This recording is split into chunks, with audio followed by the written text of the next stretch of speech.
tudo bem? Hoje o nosso bate-papo vai ser com Leonardo Mesquita, vice-presidente da Cury Construtora, que vai trazer novidades do mercado no segmento econômico e também um pouquinho acima do segmento econômico, que a Cury vem se destacando no Rio, principalmente no recreio. Não é isso, Leonardo? Então, a gente teve realmente um desempenho, principalmente nessa faixa 3, né, que chamam do programa, e fora, que até alguns brincam, chamam de faixa 4, mas seria uma espécie ali entre a faixa de 250 a 350, 400, que é uma faixa que acabou ficando durante muito tempo desabastecida no Rio, porque em regiões como você citou, por exemplo, o Recreio, acabam que os apartamentos acabam ficando um pouco maiores, girando ali em torno começando a partir de 500, 600, e aí a gente começou a entender que unidades compactas nesses lugares um pouco mais nobres, né, começaram a encaixar no bolso, né? As pessoas também, diante de tudo que está acontecendo, de tudo que a gente vem vendo aí também em relação à inflação, alguns problemas, acabou que também o poder de compra diminuiu um pouco das pessoas e fez com que a gente tivesse que buscar, para essas pessoas que buscavam apartamentos de 550, 500, apartamentos aí entre 350, 400, 300, que aí que o poder de compra real delas hoje está mais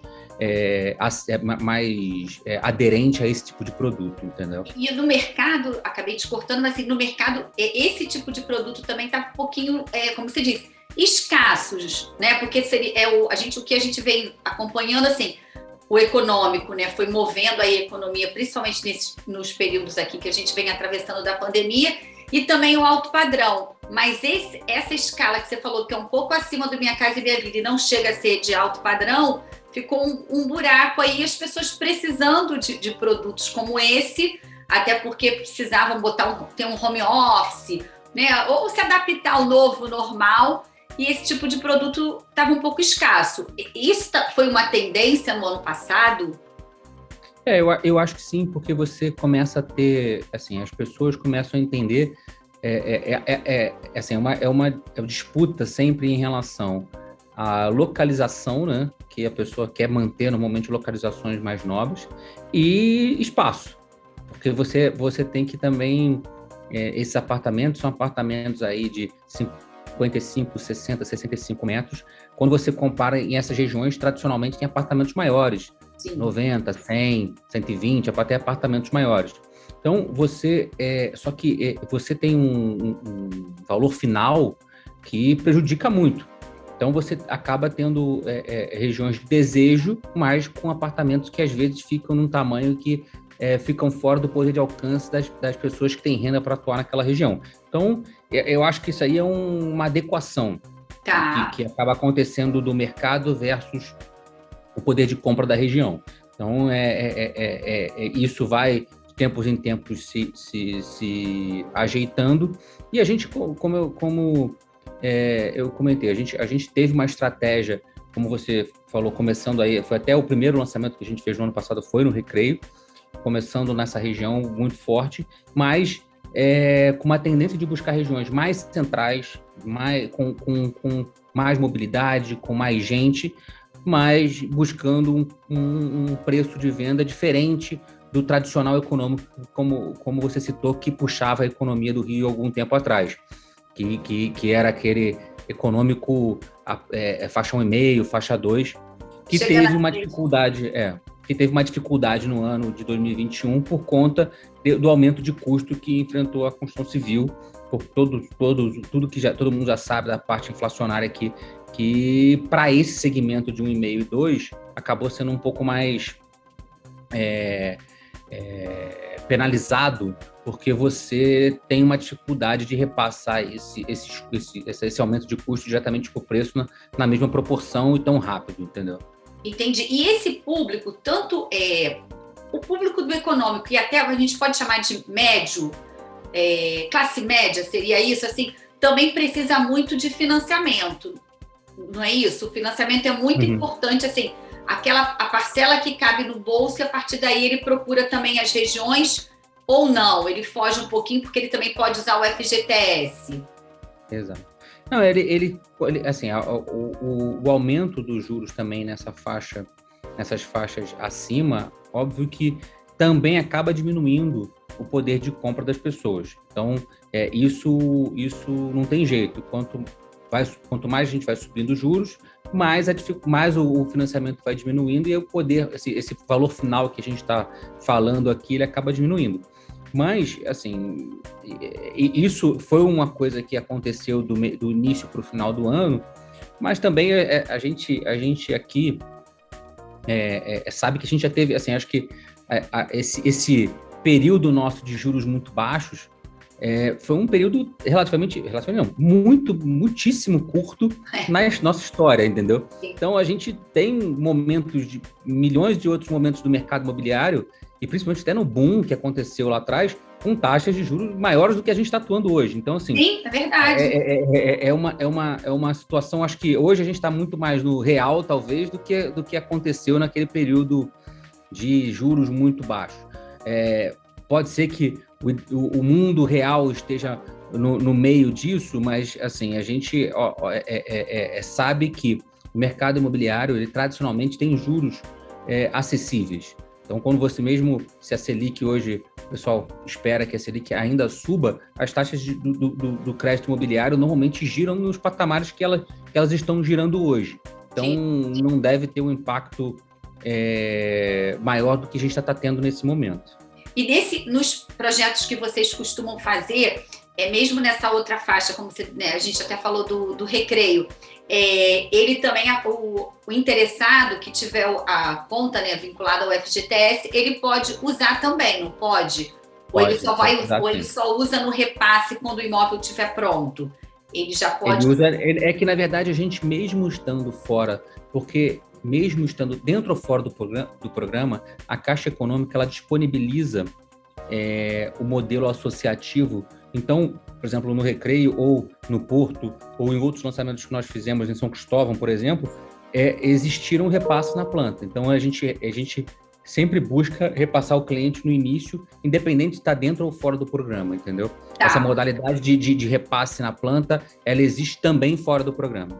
Tá, porque até, assim, a gente gosta de explicar, porque às vezes a pessoa acha assim, mas eu não posso usar o recurso agora que eu tenho do FGTS só depois. Não, no que vocês vêm trabalhando é possível ele fazer isso, e aí consegue adequar ali a parcela, né? Uma coisa que de repente ele queria, né, um outro bairro e achou que não, e dessa forma que vocês possibilitam, assim, que a Caixa abre, né, essa oportunidade, é óbvio, ele tem que cumprir também as regras do Conselho Curador para usar o recurso, mas já ajuda bastante, né? Acredito eu que uma boa parcela deva usar o FGTS. Sim. Não, com certeza, muita gente usa e eu acho que esse é o que a gente gosta de priorizar, é que o cliente, no momento da aquisição, no momento da compra lá inicial, como essa venda acontece logo após a aprovação do crédito dele na Caixa, a gente conseguir fazer esse financiamento logo é uma situação de muito mais tranquilidade para ele, porque não vai ficar aí pagando parcelas para a construtora 24 meses e depois, lá na frente, pode acontecer uma mudança de política de crédito da Caixa, ou uma situação dele também pode estar melhor ou pior naquele momento.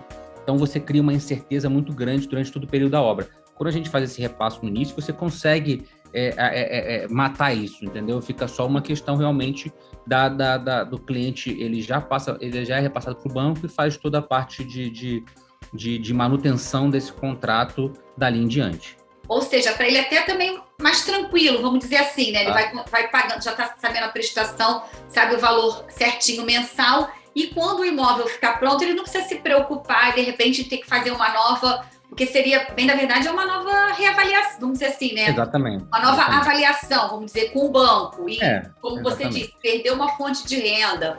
Ou, bom, a gente não sabe, a gente não quer isso, mas todos nós que não somos funcionários públicos... E a gente aqui citou uma situação que no Brasil a gente acabou de comentar, que é uma mudança de juros durante o período. quando você compra e repassa no momento, você já garante aquela taxa de juros, seja Exato. ela... Se lá na frente, imagina o seguinte, você, daqui a um ano, os juros estiverem mais baixos, mesmo do crédito imobiliário, e hoje é muito comum a modalidade de você conseguir com o banco, ou você transferir de um banco para outro a sua dívida, ou dentro de um próprio banco renegociar isso, mas pelo menos o seguinte, você garantir uma taxa e lá na frente, se melhorar, você tem condição de negociar isso, ou pegar e transferir para um outro banco que ofereça uma taxa mais fácil. É a portabilidade, mas assim, correto. É melhor garantir logo, né? Agora a taxa está assim, vamos garantir, depois a gente vai verificar. E também cada um tem que avaliar. É óbvio que assim... Fala, desculpa. E pensando o seguinte, que a gente está falando de um momento que a gente está falando agora que no momento que subiu um pouco. Mas quem conseguiu a taxa, sei lá, há 8, 9 meses atrás, garantiu aquela taxa e vai ficar com aquela taxa há 30 anos. Exatamente. Então, eu acho que esse é o legal, que você tem, durante 30 anos, você vai ter momentos aí onde essa taxa vai ter uma variação de taxa do mercado em si, e você aproveitar o momento que ela estiver baixa para garantir, mesmo, isso não é uma situação nem só do hoje, assim, daqui a 3 anos, 4 anos, pode ter esse momento e você conseguir essa portabilidade. Esse é um instrumento muito forte e muito importante que muitas pessoas acabam não utilizando, e, por exemplo, num passado recente, alguns utilizaram, outros não, que perderam uma grande oportunidade. Com certeza. E, assim, às vezes, muitos por desconhecer que é possível também. Aí fica com medo. Não vou agora. Porque, assim, a gente escuta várias notícias, né, falando principalmente a gente está num ano também de eleições, né, todo mundo fica um pouco apreensivo. Mas, assim, eu tenho conversado, né, com bastante pessoas, formadoras de opinião e também que atuam fortemente no mercado, como você, que, assim, a hora é de comprar. A gente tem que fazer a conta, tudo direitinho, ver se encaixa. E ainda está um bom momento, porque as taxas ainda estão bastante atraentes, mesmo tendo a Selic subido e alguns bancos terem feito alguns reajustezinhos no financiamento imobiliário. Agora, eu queria perguntar para você o seguinte: vocês estão com outro lançamento no Porto Maravilha. O que vocês fizeram recentemente foi um sucesso, vocês tiveram até que antecipar, você veio aqui e contou para a gente. Aí eu queria que você falasse um pouquinho desse novo empreendimento. E por que, novamente, o Porto, né, Maravilha? E se tem, assim, quem são esses compradores? Foram aqueles que foram lá atrás e não conseguiram comprar, já estavam interessados? Que você contasse um pouquinho dessa história para a gente. A gente, quando a gente formulou o primeiro empreendimento, o RioWonder, a gente tinha, na verdade, óbvio, era uma estratégia acreditando nessa região que tem uma mobilidade que é completamente fora da realidade de qualquer outro lugar no Brasil. Acho que não tem nenhum lugar que você consiga ter com esse hub de transporte com VLT, com a central, com a rodoviária, com o metrô. Então você tem tudo isso ali acessível. Você tem uma região que foi totalmente reestruturada. Ela conseguiu ter os principais pontos, alguns dos principais pontos turísticos do Rio se concentraram naquela região. E a gente sempre, eu brinco aqui que a Cury sempre enxergou o Porto diferente. A Cury tem uma estratégia de, como empresa que trabalha no segmento econômico no Rio, sempre buscou a Zona Norte como um bom lugar para desenvolvimento de empreendimentos. Então, a gente sempre enxergou o Porto como uma evolução, um step acima da Zona Norte. E aí você tem toda a Zona Norte, você pode talvez tirar aí Tijuca, que seja um lugar que já esteja muito mais consolidado, mas pegando todo o restante da Zona Norte, você tem o Porto com um step acima, uma região com infraestrutura, porque normalmente quando a gente vai fazer empreendimentos econômicos, você tem que trazer infra. E ali a infra já está toda ali. Toda pronta. Então a gente sempre acreditou nessa tese de que ali seria um local que o que falta ali? Gente. Então, o RioWonder, ele foi muito acima da expectativa, e não só acima da expectativa de velocidade de vendas, mas principalmente também do público. A gente acabou atingindo ali pessoas de renda média de 9, 10 mil reais e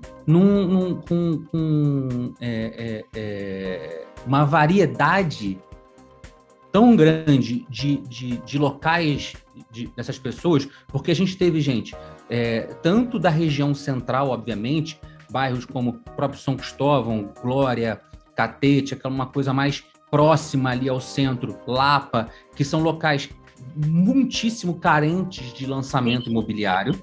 Então você já teria esse apelo para essa região, Rio Comprido, tudo isso você não tem apartamentos nesse perfil, nesse tamanho, são apartamentos grandes, velhos, condomínios caros. Sem infraestrutura também, né?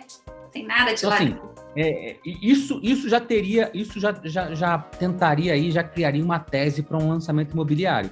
Mas a gente acabou também buscando gente. A gente tem gente, compradores de Copacabana, Botafogo, você tem compradores de Niterói, São Gonçalo, Baixada, Zona Oeste, Campo Grande. Então, assim, você teve uma variedade tão grande de gente que veio, que a gente acredita que o Porto é um lugar que está ali pronto para receber muita gente. E por isso, a gente já vinha lá no meio do Rio Wander, a gente começou, já tinha adquirido esse terreno, e aí correu aí para a gente conseguir fazer agora, em janeiro, o lançamento do Rio Energy, que é um empreendimento ali na Rua Equador, até numa área mais nobre ali. A gente já está a gente também percebendo o que estava acontecendo, a gente deu um upgrade. Agora a gente está falando unidades ali, a gente tem até unidades de 3 quartos já. Que então, assim, bacana.